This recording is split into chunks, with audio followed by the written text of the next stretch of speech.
நான் இப்போ ஒன்று இங்கே எடுத்துகிட்டு வர சொல்கிறேன். உங்களுக்கு ரொம்ப தெரிஞ்சது தான்.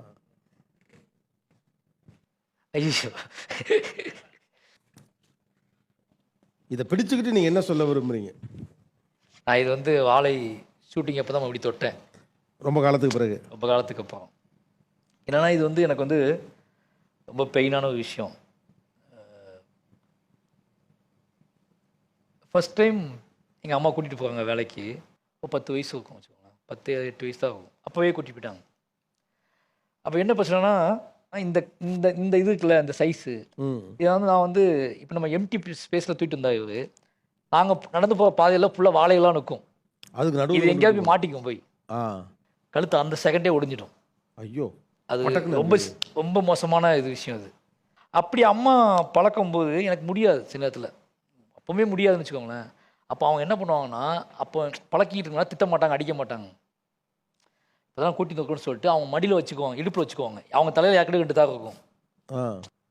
3 தார். 3 தார் எப்படினாலும் அதை கடத்தி ஆகணும் அவங்க. அப்போ எங்கள் அம்மாவோட இடுப்பில் கஷ்டப்பட்டதை பார்த்து நம்மளே சுமந்துடலாமே அப்படின்னு நான் வர்றேன். இப்போ வாழைக்காடுங்கிறது எங்கேயோ இருக்கும். நாங்கள் அங்கேருந்து தூக்கிட்டு நடந்து வரணும். வழியில் வாய்க்கால் தாண்டணும், வயல் தாண்டணும், சேறு தாண்டணும், முள் காடு தாண்டணும். எல்லாம் தாண்டி ஒரு மெயின் ரோட்டுக்கு ஆலமரத்து பக்கத்தில் லாரி நிற்கும், நிழலில் நிற்கும். அங்கே கொண்டு வந்து சேர்க்கணும். ஓகேங்களா? அப்படி அப்படி அப்படி இந்த இவ்வளோ ட்ராவல் பண்ணுறோம்ல, இந்த ட்ராவலை கிராஸ் பண்ணுறதுக்கு உங்களால் முடியவே முடியாது.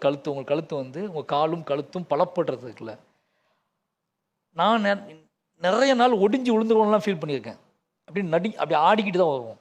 இன்னைக்கு நான் சென்னைக்கு ஓடி வந்தேன், எனக்கு படிப்பு வேண்டாம், நான் சென்னைக்கு போய் சர்வைவல் பண்ணிக்கிறேன்னா அதுக்கு மூலதனம் இதுதான். இதையே பண்ணிட்டோம், சென்னையில் போய் ஏதாவது ஒரு வேலை பார்த்து நம்மளோட கணவனுக்கு நகர மாட்டோமா அப்படிங்கிற கேள்வி இருக்குல்ல. அப்படி தான் சென்னைக்கு வரேன். யாருக்குமே தெரியாது. வெறும் 400 ரூபாய் பணத்தை தூக்கிட்டு வீட்டில் சொல்லாமல் கொள்ளாமல் சென்னைக்கு ஓடி இந்த பையன் தான் நான். அது கொடுத்த ஒரே பலம் வந்து இந்த சுமை கொடுத்தது தான். இது வந்து கிட்டத்தட்ட நான் ஒரு 10 வருஷம் சுமந்துருப்பேன்.